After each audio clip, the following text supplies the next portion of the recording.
오늘은 물질의 양과 화학 반응식 두 번째 시간이 되겠어요. 그래서 저번 시간까지 뭐 배웠나 생각해 보면 원자량 배웠죠. 그리고 분자량, 그 다음에 화학식량이라는 걸 배웠죠. 그래서 원자량은 다시 설명하면 원자들의 질량을 다룰 때 쉽게 사용하기 위해서 상대적인 질량 값으로 나타낸 게 원자량이었죠. 그래서 기준이 누구였어요? 그쵸, 탄소였죠. 그래서 질량수 12인 탄소가 기준이 돼서 그 아이의 원자량 값이 12.0이었고 그에 비해서 다른 원소들의 상대적인 질량 값을 다 매겨 놓았죠. 상대적인 질량 값이기 때문에 단위가 있다 없다? 그쵸, 없다. 그 다음에 이제 분자량은 이제 분자들의 상대적인 질량이었죠. 그래서 분자는 뭐 H2, CO2 이런 아이들인데 그 분자를 이루고 있는 원자들의 원자량 값을 다 더해서 구하면 된다고 했고요. 그 다음에 마지막으로 화학식량은 분자가 아닌 물질들, 뭐 이온과 그 다음에 금속 결합을 하는 아이들의 이제 상대적인 질량 값을 매겨 놓았는데 어떻게 그걸 구한다?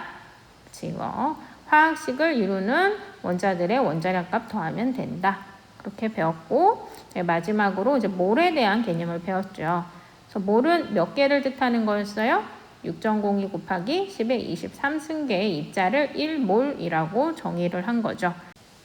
그럼 오늘은 몰과 질량 사이의 관계를 알아보도록 하겠어요. 여기 지금 왼쪽에 그림이 하나 보이시죠? 저울이에요. 보시니까 탄소 6.02 곱하기 10의 23승계. 그렇죠? 얘의 질량을 우리가 이 저울을 통해서 알 수 있죠? 얘의 질량이 몇 g이래요? 12g이래요. 근데 뭐 이상하지 않아요? 탄소가 6.02 곱하기 10의 23승계. 탄소 몇 몰? 1몰이죠. 탄소 1몰. 그럼 보세요. 탄소 1몰당 질량이 얼마라는 거예요? 12g이래요. 많이 본 숫자죠. 뭐예요? 탄소의 원자량이 얼마였어요? 탄소의 원자량 12.0이었죠. 그쵸? 근데 탄소의 1몰당 질량은 12g이래요. 그래서 뒤에서도 얘기하겠지만 각 원자들의 1몰당 질량은 그 원자량에다가 g을 붙이면 돼요. 그게 무슨 소리냐? 수소가 1몰이 있어요. 이 저울에 탄소 대신에 수소를 6.02 곱하기 10의 23승계를 이쪽에다가 올려놓았어요. 그러면 여기 이제 추의 개수가 변하겠죠? 실제로 재면은 몇 g이 나올까요? 1g이 나오죠. 왜냐면 위에서 얘기했듯이 원자의 1몰당 질량은 그 원자량 값에 g 붙이면 된다 그랬죠. 수소의 원자량이 얼마였죠?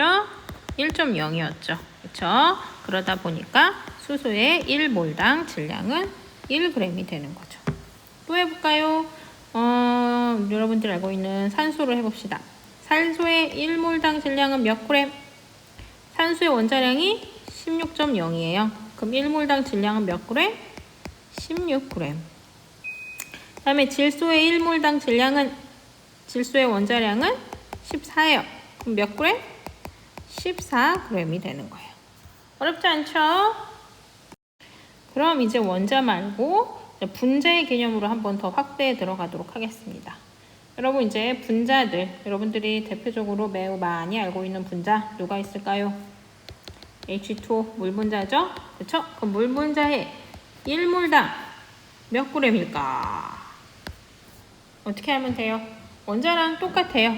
분자는 분자량에다가 g 붙이면 그 분자의 1몰당 질량이 되는 거예요.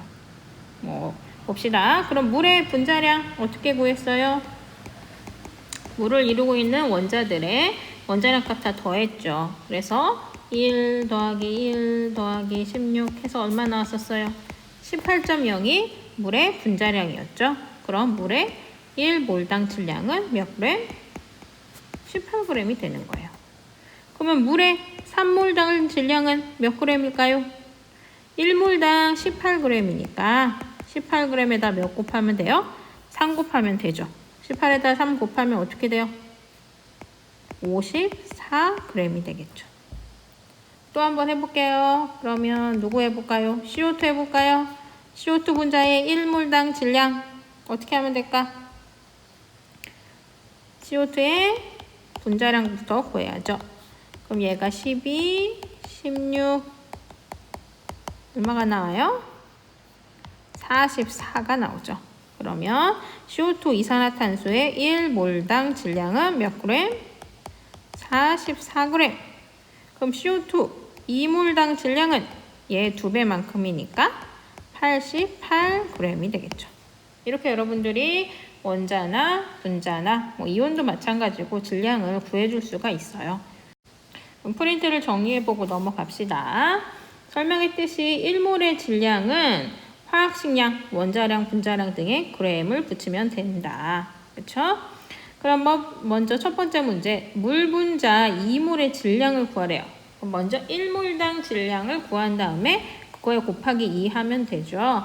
그럼 물 분자의 1몰당 질량 아까 했어요. 그쵸? 1몰당 질량을 구하려면 분자량에다 g 붙이면 된다. 물 분자량이 18이었죠? 그럼 물의 1몰당 질량은 18g이죠. 근데 여기서 2몰의 질량을 구해달라고 했으니까 곱하기 몇 하면 돼요? 곱하기 2 하면 되죠. 그러면 얼마가 나와요? 36g이 답이 되겠죠. 이번에 물이 54g이 있대요. 그때 이 물은 몇 몰인가를 구해보려는 거죠. 그러면 봅시다. 물의 1몰당 질량이 몇 g이었어요? 18g이었죠. 그럼 몇 몰인지 모르겠는데 지금 몇 g? 54g이래요. 그러면 어떻게 해주면 돼요? 54는 18의 몇 배? 3배죠. 그래서 물에 3몰.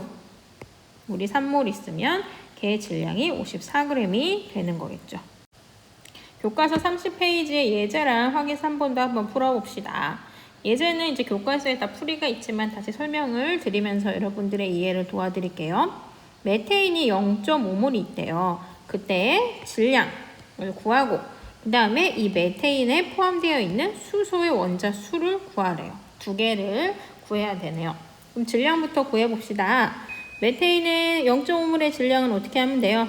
1몰당 질량 구해서 반으로 나누면 되죠. 그럼 1몰당 질량은 어떻게 구한다? 메테인의 분자량에다가 g 붙인다. 그럼 메테인의 분자량은 메테인 지금 탄소 하나랑 수소 4개로 이루어져 있죠. 탄소가 12.0, 수소가 1.0. 메테인의 분자량은 16.0이네요. 그렇죠? 그러면 분자량이 16.0, 그럼 메테인의 1몰당 질량은 몇 g? 16g이 된다는 소리죠. 그러면 0.5몰당 질량은 16을 반으로 나누면 8g. 그래서 1번의 답은 8g이 되겠습니다. 그 다음에 2번. 그러면 이제 결국은 메테인이 0.5몰 있다. 그때 이 안에 들어가 있는 수소 원자의 수를 구하래요. 이거 저번 시간에 했었죠. 그쵸? 이 공간 안에 메테인이 0.5몰 있다. 그럼 수소는 몇 몰 있을까요? 메테인 하나당 수소 원자가 몇 개 들어가 있어요? 4개 들어가 있죠. 그럼 분자수의 몇 배만큼이 그 안에 원자수, 수소 원자가 있을까요? 분자수의 4배. 그렇죠? 그래서 0.5몰에다가 4를 곱하면 몇 몰? 2몰. 그렇죠? 그래서 공간 안에 0.5몰의 메테인이 있으면 메테인 하나당 수소 4개가 있기 때문에 분자보다 수소 원자의 개수는 분자의 4배만큼 있게 되고 그래서 답이 2몰이 되는 거죠. 그런데 여기 위에 보니까 수소 원자의 수 몇 개이냐를 물어본 거죠. 그래서 몰을 개수로 바꿔야 되겠네요. 그럼 어떻게 하면 돼요? 2 곱하기 1몰이 6.02 곱하기 10의 23승계였죠. 이쪽이 깨지네. 그리고 이거 하면 얼마가 될까요? 12.04 곱하기 10의 23승계가 답이 되겠네요. 됐죠? 그럼 이제 확인 3번 풀어보도록 하겠습니다. 포도당 9g에 포함되어 있는 포도당이 몇 몰인지를 구하래요. 그러면 어떻게 하면 돼요? 포도당 1몰당 질량을 구한 다음에 그 1몰당 질량에 비해서 9g은 얼마만큼의 비율인가로 하면 여러분들 계산을 하면 되죠. 그럼 1몰당 질량 하려면 포도당의 분자량부터 구해야 되는 거죠. 구해봅시다. 포도당은 탄소 6개, 수소 몇 개? 12개, 산소 6개로 돼 있어요. 탄소는 원자량이 12, 그 다음에 수소는 1.0이었죠. 그 다음에 산소는 16.0 곱하기 6 해서 다 더해볼래요? 얼마가 나올까요? 네, 계산하시면 180이 나와요. 그러면 포도당 1몰당 질량은 몇 그램? 180g이라는 거죠. 그럼 문제는 몇 몰인지는 모르겠어요. 근데 몇 g이래요? 9g이라는 거죠. 그렇죠? 그럼 이제 이게 몇 몰인지 얘를 x로 넣고 풀어보면 어떻게 하면 돼요? 뭐분의 뭐? 180분의 9 하면 되죠. 20분의 1 다시 말하면 0.05 몰이 되는 거겠죠. 앞에서는 몰과 질량 간의 상관관계를 배웠다면 지금은 이제 몰과 기체 부피와의 상관관계를 배울 거예요. 몰이라는 건 이제 개수를 의미하겠죠. 그럼 봅시다. 기체 부피. 여러분 기체 부피 많이 배웠어요. 그렇죠? 초등학교 때부터. 기체 부피에 영향을 주는 요인들을 3가지가 있어요. 뭐가 있을까요? 온도 있고요. 그 다음 압력. 그 다음에 오늘 다룰 개수가 있죠. 개수. 온도는 어떨수록 기체 부피가 커진다. 높아질수록 기체 부피 커진다. 압력, 주변 압력이 높아질수록 기체 부피는 작아진다. 그럼 입자의 개수, 분자의 개수가 많을수록 부피는 커지겠죠. 그래서 이 세부적인 거는 뒤에서 다룰 건데 보면은 과학자들이 이제 우리가 다룰 거는 기체의 개수와 부피와의 상관관계인데 실험을 하면서 어떤 사실을 발견을 했냐면 이제 밑에 이제 그림들이 있죠. 이 그림들을 예를 들어 첫 번째 그림에 있는 이 분자가 H2라고 하고 두 번째 그림은 O2, 세 번째 그림은 CO2, 네 번째 그림은 NH3라고 해봅시다. 과학자들이 얘네들 가지고 실험을 하다가 뭘 발견하게 되냐면 온도가 같고 그 다음에 압력이 같을 때 같은 온도, 같은 압력에서 뭘 발견하게 되냐면 기체의 종류에 상관없이 그 기체가 H2냐, O2냐, CO2냐, NH3냐에 상관없이 같은 부피 안에는 같은 개수가 들어가 있더라. 분자의 개수가 동일하더라. 라는 사실을 발견하게 돼요. 무슨 소리냐? 여기 지금 4가지 그림이 있잖아요. 같은 온도, 같은 압력에서는 지금 부피가 같잖아요. 같은 부피 안에 분자수가 다 동일하게 몇이에요? 4인 거예요. 이걸 이제 과학자들이 알게 되는 거죠. 그럼 몰과 기체의 부피 간의 상관관계를 더 깊게 나누기 전에 먼저 압력과 온도도 기체 부피에 영향을 준다고 했죠? 이 그림 여러분들 많이 보셨을 거예요. 지금 이 페이지는 압력과 부피 간의 상관관계예요. 지금 똑같은 입자들이, 분자들이 이 실린더 안에 들어가 있어요. 근데 왼쪽에서 오른쪽으로 갈수록 추 개수가 더 많아지죠. 그 위에서 누르는 힘이 점점 강해지겠죠. 그러면 어떻게 된다? 부피는 줄어든다는 거죠. 그럼 반대로 오른쪽에서 왼쪽으로 가보면 저 압력이 줄어들면 기체의 부피는 어떻게 된다?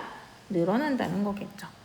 뭐 일상생활에서 선생님은 해본 적은 없는데 이제 이 밑에 그림을 사진을 보시면 땡땡땡 회사의 무슨 과자예요. 그렇죠? 자세한 거는 모르셔도 되고.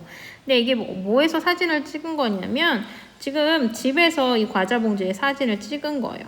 그리고 나서 이 오른쪽 그림은 비행기에서 이 과자 봉지를 사진으로 찍은 거예요.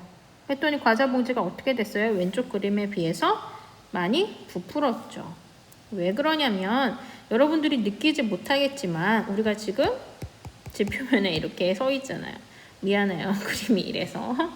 그럼 여러분들이 느끼지 못하지만 여러분들 주변에 있는 공기가 여러분들을 어떻게 하고 있어요? 계속 치고 있어요. 돌아다니면서 툭툭툭툭 여러분들 계속 치고 있단 말이죠. 몇 기압으로? 1기압으로 여러분들 주변에 있는 공기가 여러분들을 계속 툭툭툭툭 치고 있어요. 그런데 산으로 올라가게 돼요. 산으로 올라갈수록 공기의 양이 어떻게 돼요? 희박해지죠. 양이 줄어든단 말이죠. 그래서 에베레스트 산 같은 거 등반할 때 어떻게 해요? 산소 부족으로 되게 심하게 힘듦을 겪잖아요, 사람들이. 그렇죠? 그래서 산에 올라가게 되면 여러분들을 치는 공기의 양이 줄어들어요.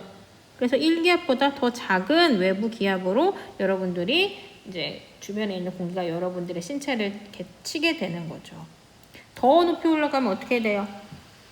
저 우주인들, 여러분 우주정거장에 갔다 오신 분들 들어본 적 있어요? 선생님 그림 못 그려요. 그렇죠? 여기 우주정거장 가가지고 막 카메라로 그 모습을 찍어서 보내는 영상들을 보면은 이 우주인들 얼굴들이 어떻게 돼 있냐면 부어 있어요.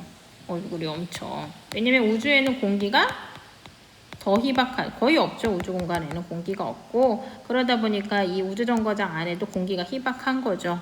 그러다 보니까 외부에서 누르는 힘이 우리 지구상보다 훨씬 적기 때문에 이 얼굴이 늘어나게 돼요. 그래서 어쨌거나 위로 올라갈수록 공기는 희박해지는 거죠. 그러다 보니까 외부 압력이 줄어들게 되는 거죠. 그래서 이 과자 봉지 안에 공기들이 있었는데, 이 과자 봉지 안에 있는 공기들이 누르는 압력은 왼쪽 그림이나 오른쪽 그림이나 동일하게 과자 봉지에 공기들이 부딪히면서 같은 압력을 가하고 있어요. 근데 이제 문제는 뭐예요?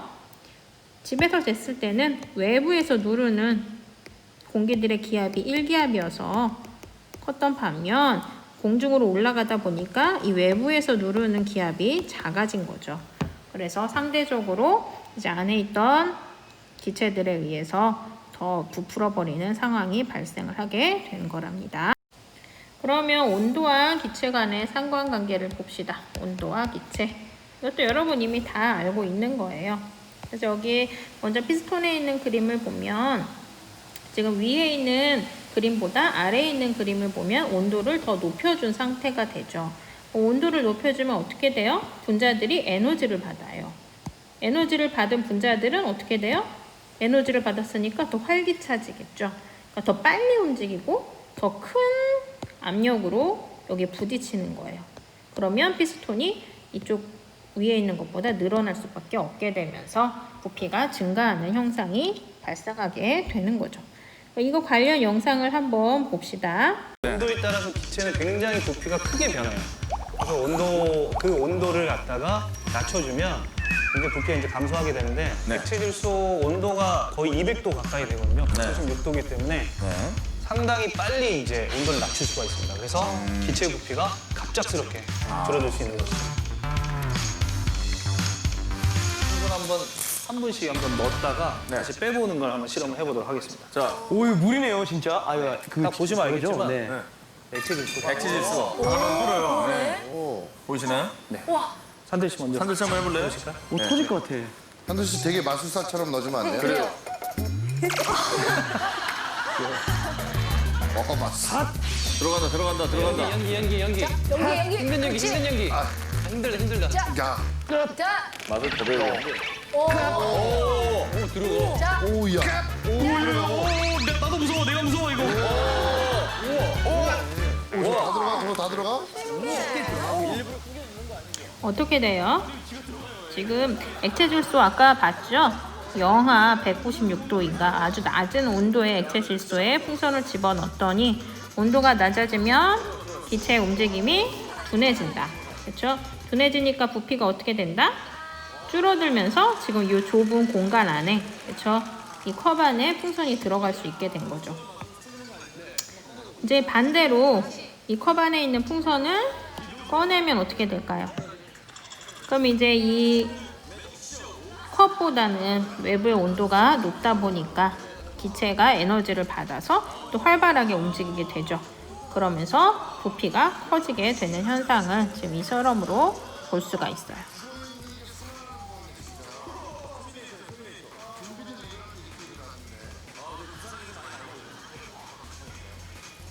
점점 펴지는 걸 볼 수가 있게 되는 거죠. 그래서 이렇게 기체의 온도에 따라서 부피가 변한다는 거 여러분들이 알고 계시면 됩니다.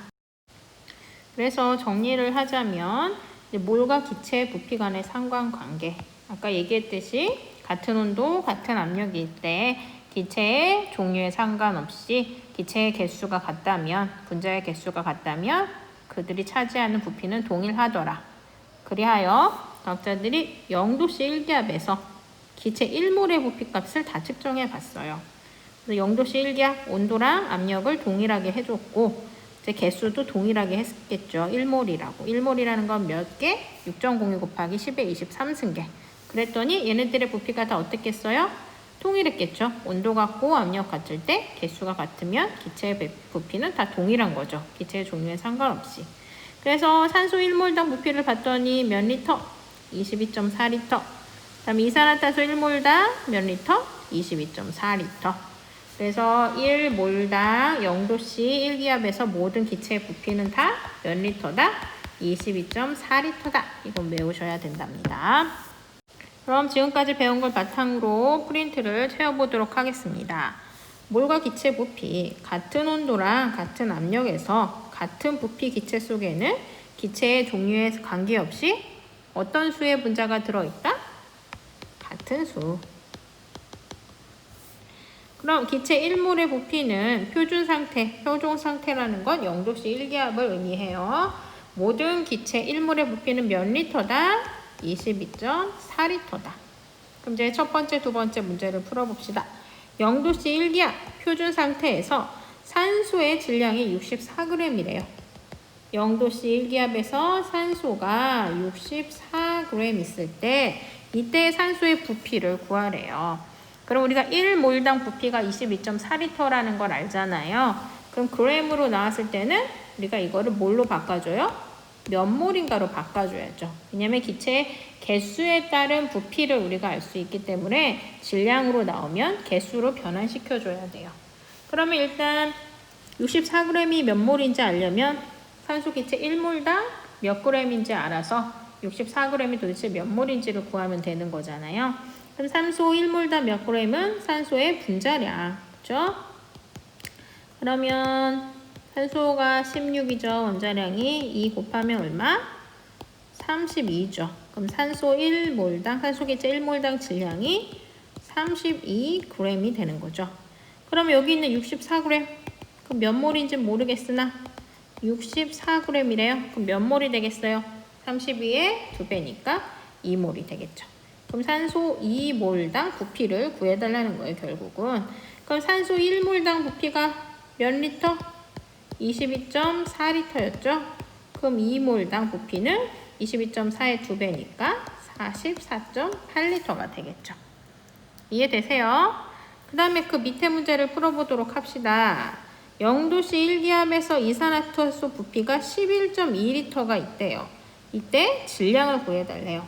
우리가 방금 위에서 푼 산소랑은 반대죠. 산소는 질량을 주어지고 나서 부피를 구하라는 거였고 지금 이 두 번째 문제는 부피를 주어지고 나서 그때 그 아이의 질량을 구하라는 거죠. 그러면 이산화탄소가 11.2리터가 있대요. 그럼 이산화탄소 몇 몰 있다는 거예요? 0.5몰 있다는 거죠. 왜요? 모든 기체가 다 표준 상태에서 1몰당 몇 리터였어요? 22.4리터였잖아요. 그렇죠? 그럼 0.5몰이라는 건 반이잖아요. 그래서 기체 개수가 반으로 줄면 그만큼 부피도 반으로 줄게 되는 거죠. 그래서 결국 이산화탄소가 0.5몰 있다는 소리예요. 이산화탄소의 부피가 11.2리터라는 건. 그렇죠? 그럼 0.5몰의 이산화탄소 0.5몰의 질량을 구해달라는 거죠. 그럼 1몰당 질량 구해서 반으로 나누면 되겠네요. 1몰당 질량은 어떻게 구해요? 분자량. 그렇죠? 이건 뭐 하도 많이 해가지고 빨리 쓸게요. 그럼 몇? 44.02 CO2의 분자량. 그럼 1몰당 질량은 몇 그램? 44g. 근데 우리가 알고 싶은 건 0.5몰당 질량이니까 몇 그램? 22g이 정답이 되겠습니다. 교과서 문제를 풀어보면 31페이지네요. 확인 4번, 5번을 또 풀면서 더 이해를 해보도록 합시다. 먼저 확인 4번. 0도씨 1기압 표준 상태에서 뷰테인 기체가 29g 있을 때 얘 부피를 구해보래요. 그럼 아까도 얘기했지만 질량이 나오면 뭘로 바꿔라? 몰수로 바꿔야 부피를 구할 수 있다. 그럼 뷰테인 1몰당 질량부터 구하려면 뷰테인이 탄소 4개랑 수소 10개로 이루어져 있잖아요. 그러면 1.0 곱하기 10 하면 얼마가 나오게 될까요? 48에다가 10 더하면 58인가요? 됐나요? 그럼 뷰테인 1몰당 질량은 몇 그램? 58g. 그럼 몇 몰인지 모르겠는데 현재 주어진 질량이 29g이죠. 그럼 몇 몰이겠어요? 저 0.5몰이 되겠죠. 그러면 0.5몰의 부피를 구하래요. 쉽죠? 1몰당 부피 종류에 상관없이 22.4L. 근데 우리가 알고 싶은 건 0.5몰의 부피니까 얘 반값 11.2L가 정답이 되겠습니다. 다음에 확인 5번. 0도씨 일기압 표준 상태에서 어떤 기체의 밀도가 1.25g per 리터다. 이 기체의 분자량을 구해보래요. 그 밀도라는 개념이 나왔어요. 그쵸? 뭐 어렵게 생각할 필요는 없고 일단 밀도라는 개념부터 우리가 알고 넘어갑시다. 밀도는 뭐분의 뭘까요? 부피분의 질량이에요. 근데 이 밀도를 우리가 구할 때 뭐를 가정을 하냐면 지금 이 공간 안에 있는 공기의 밀도를 구할 거예요. 그럼 부피분의 질량이래요. 근데 과학자들이 이 밀도를 구하라고 할 때는 뭐를 가정으로 두고 하냐면 어디서 재든 밀도가 동일하다고 생각을 해요. 다시 말하면 이 공간 안에 있는 기체가 고르게 분포되어 있다는 가정하에 밀도를 측정을 한 거예요. 그러면 요만큼의 밀도를 우리가 구했을 때랑 이만큼 공간 안에 있는 밀도를 구했을 때랑 전체의 밀도를 구했을 때랑 다 동일해야 된다는 소리예요. 그래서 어떤 부피를 설정하느냐에 관계없이 밀도가 동일해야 되기 때문에 우리가 계산하기 편한 부피로 우리가 구하면 돼요. 그러면 지금 우리가 계산하기 편한 부피 몇 리터로 하면 될까요? 우리가 알고 있는 거, 외운 거 몇 리터였어요? 친숙한 부피 몇 리터? 22.4리터로 해봅시다. 22.4리터의 질량은 모르겠어요. 그렇죠? 근데 이때 밀도가 얼마가 나와야 된다? 문제에서 봤듯이 1.25g per 리터라는 거죠. 그럼 생각해 봅시다. 22.4리터, 그렇죠? 표준 기압, 표준 온도, 그러니까 표준 상태에서 22.4리터라는 거는 그 공간 안에 몇 몰이 들어가 있다는 거예요? 1몰이 들어가 있다는 거죠. 그래서 이 Xg 우리가 구하고자 하는 요 기체의 질량은 1몰의 질량을 의미하게 되는 거예요. 일단 X부터 구해봅시다. 그럼 X를 구하려면 어떻게 해야 돼요? 22.4리터 곱하기 1.25g per 리터를 하게 되면 되죠. 그래서 계산을 하게 되면 얼마가 나오냐면 28이 나오게 돼요. 그러면 아까 얘기했듯이 이 g라는 건, 그렇죠? 28g이라는 거는 1몰당 질량이라는 거예요. 그래서 이 기체의 1몰당 질량이 28g이란 소리죠. 근데 우리가 알고 있죠? 1몰당 질량은 어떻게 구한다? 분자량에다가 그램 붙이면 된다.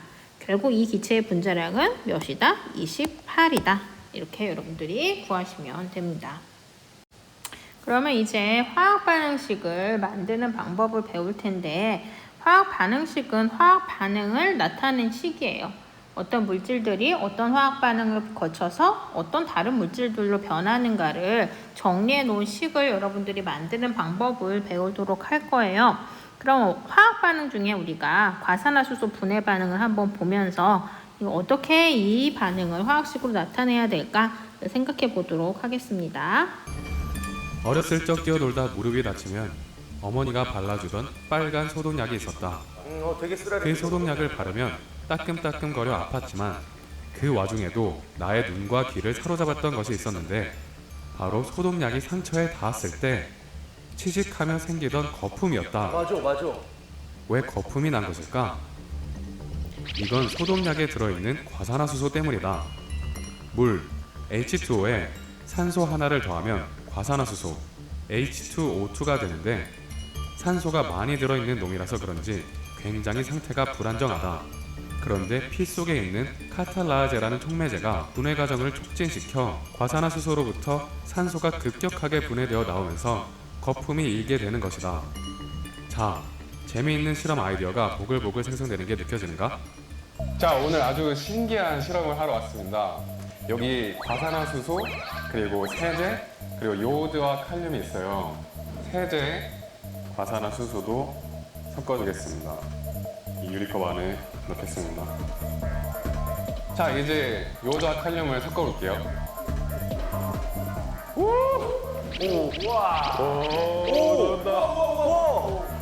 오, 이렇게 가까이만 가도 지금 막 뜨거운 게 느껴지는데. 저 열기가 나온다는 거 얼마나 많은 산소가 알아두시고. 갇혀 있었으면은.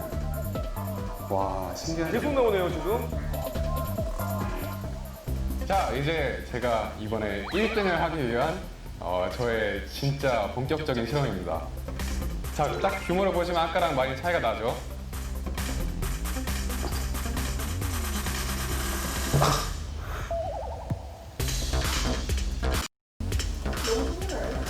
뭔가 확실하게 하고 싶어가지고 이번에 진짜 1등 해야 돼.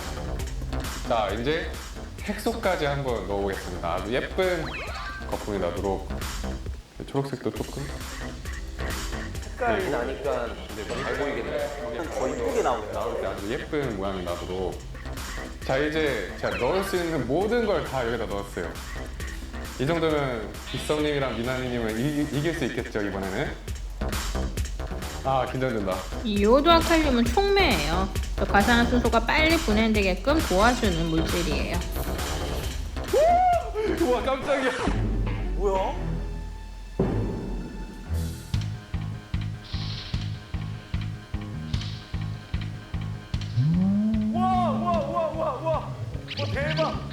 맞아.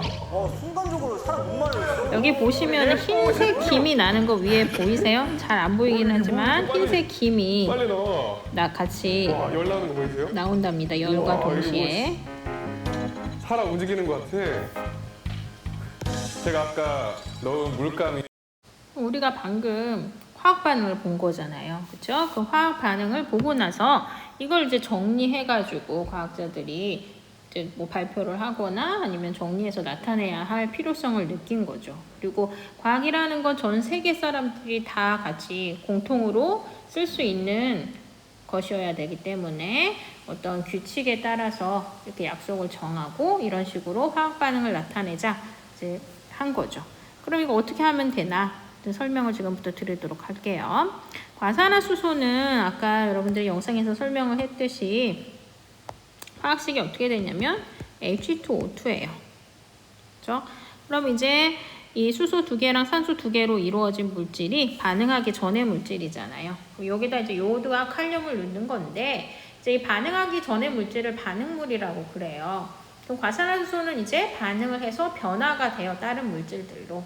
그래서 변화가 된 물질을 생성물이라고 그러는데 요오드와 칼륨 같은 경우는 반응을 하기 전과 후에 변화가 없어요. 이렇게 반응을 하기 전과 후에 변화가 없는 애들 촉매라고 해요. 반응을 뭐 도와주거나 느리게 지연시켜주거나 이런 아이들을 촉매라고 하는데 얘네들은 화학 반응식에 써주지 않아요. 반응 전후 변화가 없기 때문에. 그럼 반응 전에는 이렇게 과산화수소가 있었고 이제 반응이 진행되고 나서는 그 반응이 진행된다는 걸 이제 화살표로 나타내요. 반응이 진행되고 나서는 뭐가 나오냐면 아까 잠깐 설명이 됐지만 산소가 일단 나와요. 산소 기체가 나와요. 그래서 원래는 이 실험을 선생님이 이 코로나만 없으면 여러분 선배들은 교실 앞에 선생님이 시범 실험을 했었거든요. 그래서 요 지금 이렇게 거품이 나오고 끝내지 않고요. 어떤 걸 실험을 했었냐면 이 거품 속으로 꺼져가는 불씨를 집어 넣어요. 그럼 그 불씨가 어떻게 되냐면 다시 밝게 빛나면서 다시 타오르게 된답니다. 왜냐하면 이 거품 안에는 무슨 기체가 참 있기 때문에 산소 기체들이 그 안에 갇혀 있기 때문에 그 꺼져가는 불씨를 이 거품 안에 넣으면은 꺼져가는 불씨가 다시 밝게 빛나는 걸 볼 수가 있어요. 그리고 또 뭐가 나오냐면 아까 선생님이 열이 나면서 위에 김 같은 흰색 기체가 올라온다고 설명을 드렸는데 수증기가 나오게 된답니다. 그렇죠? 그래서 보시면 설명을 다시 들으면 이게 화학 반응식 만드는 방법인데 화학 반응식을 좌우로 우리가 생각해 보면 이 좌쪽 왼쪽에 있는 애들은 반응물이고 그다음에 오른쪽에 있는 애들은 생성물이 돼요. 그래서 과산화수소 같은 경우는 반응물이 한 개고 생성물이 2개인 거죠. 그래서 이거를 나누는 기준은 화살표로 나누시면 된답니다. 그리고 반응물이든 생성물이든 개수가 1개 이상이면 뭘로 표시하냐면 플러스로 표시를 하시면 돼요. 그 다음에 뭐를 해야 되냐면 지금 보시면 과산화수소가 분해돼서 산소기체랑 그 다음에 이제 수증기가 나왔는데 보시면은 반응하기 전에 수소가 몇 개예요? 반응하기 전에 수소 2개, 그 다음에 산소 몇 개? 2개죠. 근데 반응 끝나고 나서는 수소는 몇 개예요? 2개인데 여기 2개. 산소가 총 몇 개예요? 여기 2개, 하나 해서 몇 개? 총 3개가 되잖아요. 그럼 반응하기 전에는 수소는 2개고, 그쵸? 그럼 반응 끝나고도 수소는 2개예요. 그래서 얘는 괜찮아. 근데 문제는 반응하기 전에 산소는 2개였는데 반응 끝나고 산소가 3개가 돼요. 이런 반응은 자연계에 있을 수 있어요? 없어요? 없어요. 반응하기 전과 후에 어떤 원소가 새로 생겨나거나 아니면 어떤 원소가 없어지거나 하는 일은 우리 지구상에서 일어나지 않아요. 그건 마술인 거죠. 그렇죠? 그런 일은 일어나지가 않는답니다. 그래서 여러분들이 화학식을 이렇게 쓰고 나서 뭘 해야 되냐면 왼쪽과 오른쪽에 개수비를 맞춰주셔야 돼요. 이게 무슨 소리냐? 아까 얘기했듯이 반응하기 전과 후에 수소의 개수와 그다음에 반응하기 전과 후에 산소의 개수가 동일해지려면 이 앞에 어떤 숫자들을 배열을 해야 된다는 소리죠. 보면은 반응하기 전에 수소는 2개씩 있으니까 괜찮은데 지금 산소가 문제였던 거잖아요. 산소가 반응하기 전에 2개인데 3개로 변했죠. 그래서 왼쪽 산소와 오른쪽 산소를 개수를 동일하게 맞춰주려면 여기 한번 2를 써볼게요. 그리고 여기 그 2를 써줌으로 인해서 수소가 4개가 된 거잖아요. 이 앞에 큰 2는 뭐냐면 과산화수소가 2분자 있다는 소리예요. 그러면 2분자 있으니까 총 수소 4개, 산소 4개가 된 거잖아요. 그렇기 때문에 오른쪽은 지금 수소가 2개니까 수소를 4개로 맞춰주려면 이렇게 2를 써주면 되죠. 아까 얘기했듯이 앞에 큰 2는 분자가 2개 있다는 소리죠. 그렇죠? 그럼 어떻게 돼요? 왼쪽과 오른쪽이 동일해지는 거죠. 왼쪽에 수소 4개, 오른쪽에도 수소 4개, 왼쪽에 산소 4개, 오른쪽에도 2개, 3개, 4개. 그래서 반응하기 전에 수소 개수랑 반응 후에 수소 개수, 반응하기 전에 산소 개수랑 반응 후에 산소 개수를 동일하게 맞춰줘야 된다는 소리예요. 그래서 화학 반응식을 쓸 때는 이제 분자들은 미첨자로 이렇게 나타내는 거잖아요. 그렇죠? 근데 그 앞에 이렇게 크게 쓴 거는 그 분자가 몇 개 있다라는 의미고, 여러분들이 이거를 해석해 보면 과산화수소 하나가 분해돼가지고 산소기체랑 수증기가 만들어지는 게 아니라 과산화수소 2개씩 묶여서 반응이 진행되고, 그래서 그 후에 산소기체 하나랑 그 다음에 수증기가 2개 나온다, 이렇게 해석하시면 되는 거예요.